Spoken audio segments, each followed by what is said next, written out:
We say that we are children and we want to become children. Now, this is what I was referring to when I said you're in the deep end. Because, beloved, the kingdom of God belongs to the children. But what kind of children do you get? We have to become childlike.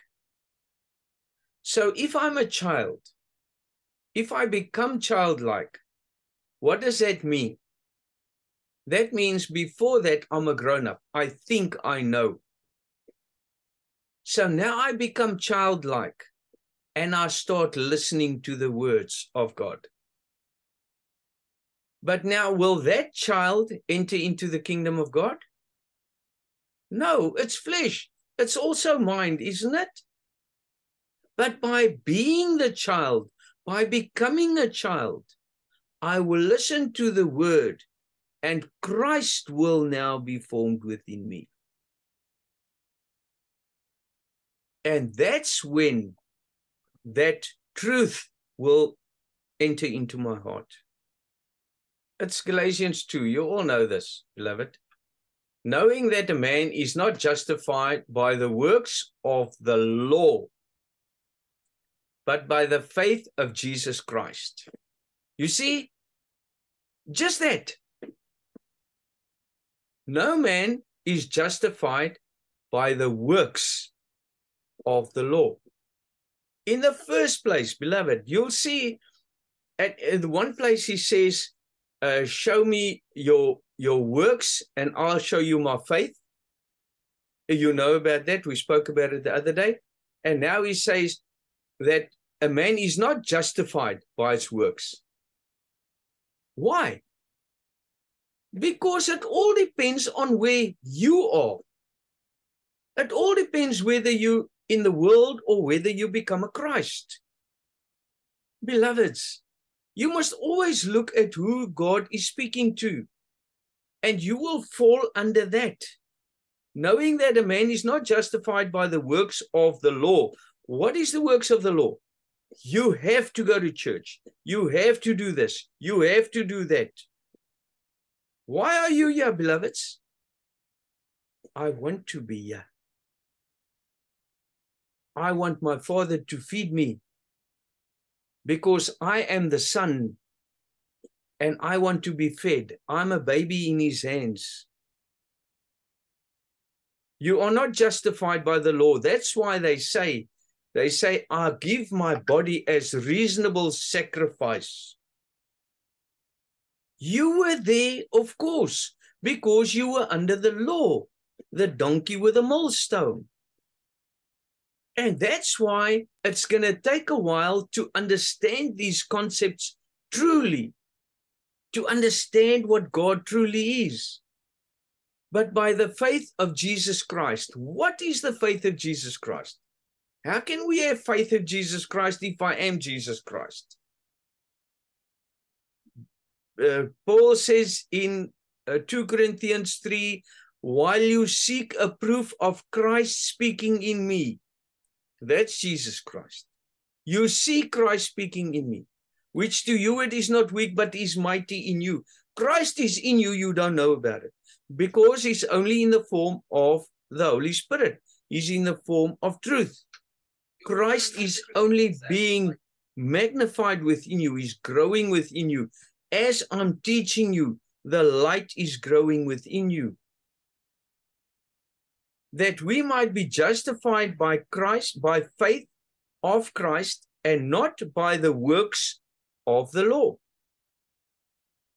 Why, beloveds? Please, these are things you have to understand.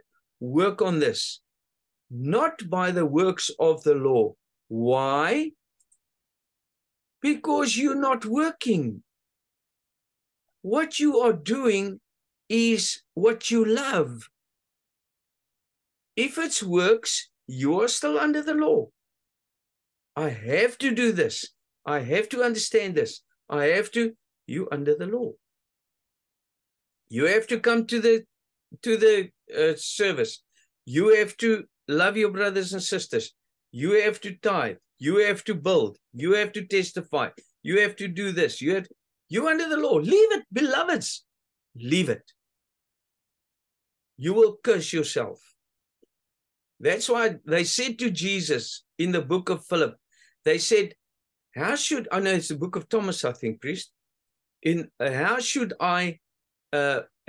we pray? Should we give to charity? What diet should we follow? What is that diet, beloved? The diet is to hear the word of God, not to eat flesh, not to partake of worldly things. Should we give to charity?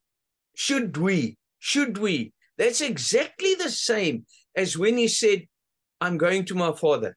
You can follow me. If you command us, we'll follow you, they said.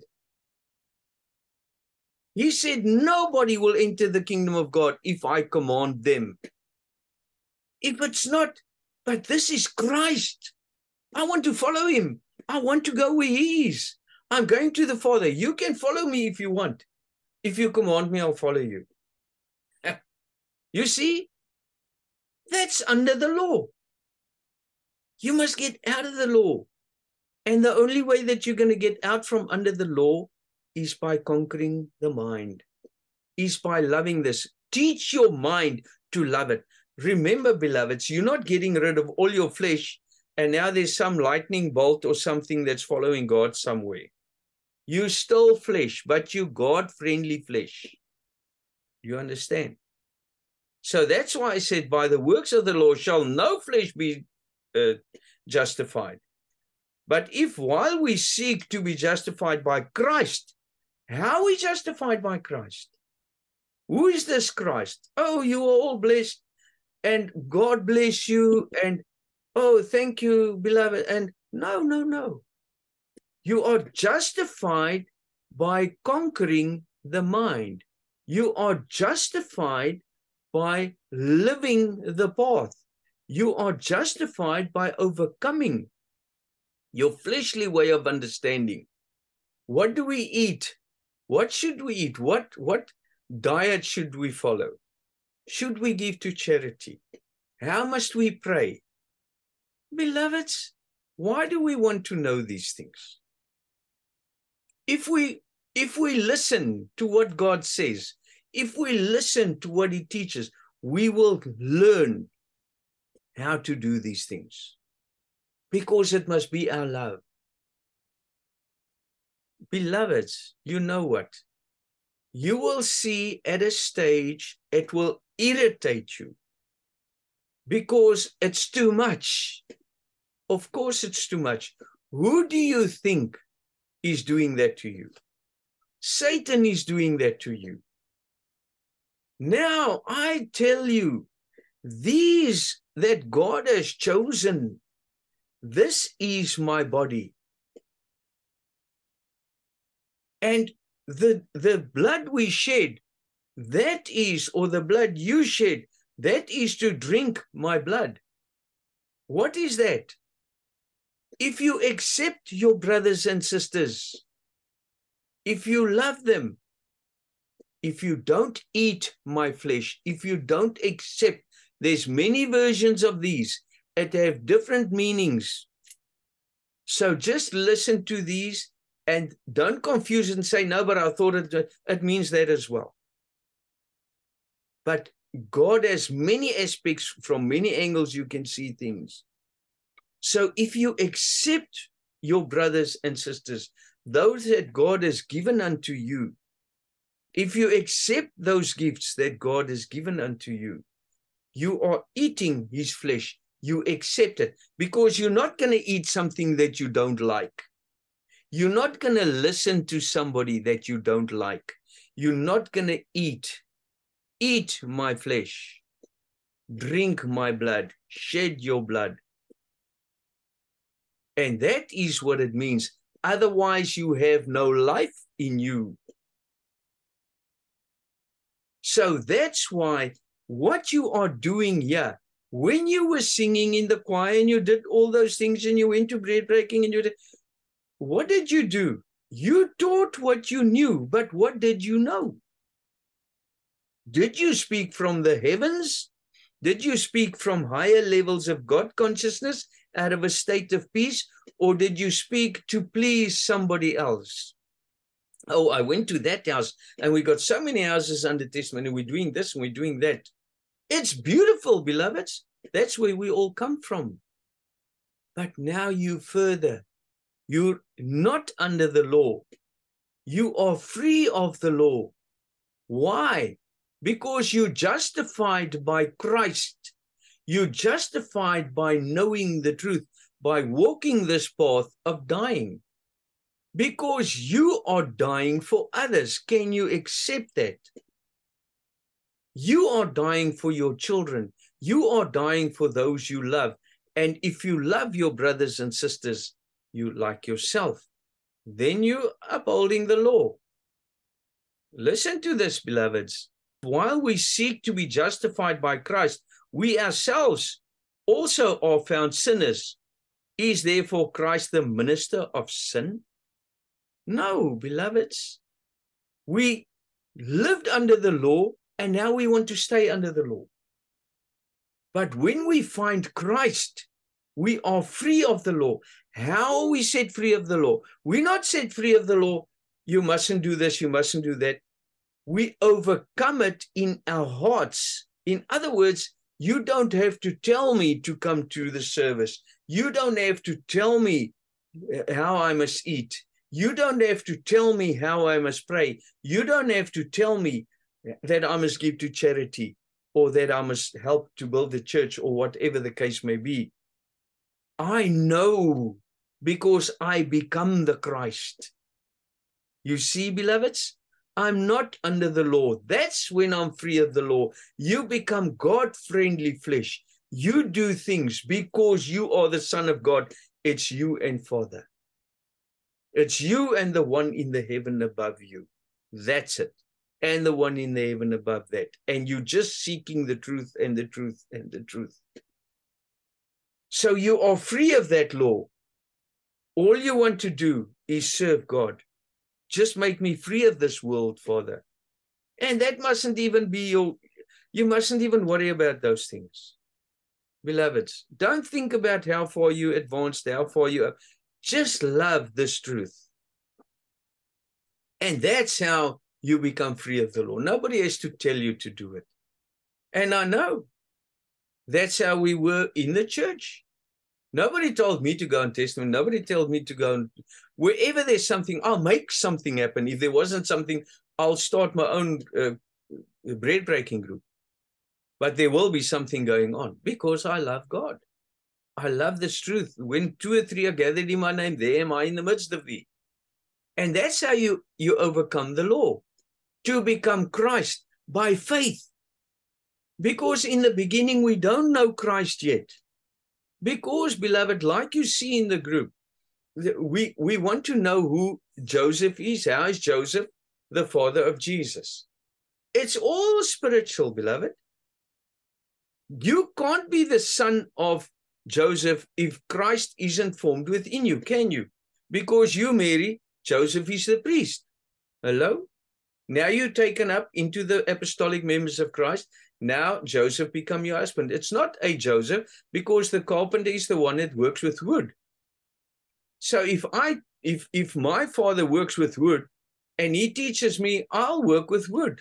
He'll teach me how to create people into something beautiful. Isn't it? And that's the Son of God. What is the Son of God? We say that Jesus was some say Jesus was a fleshly being. What is God? God is spirit. Beloveds, if your father's a human being, he had a child, what are you? A human being. So you're the only ones that can actually say you're the sons of God, isn't it? Because the others say Jesus was a physical being.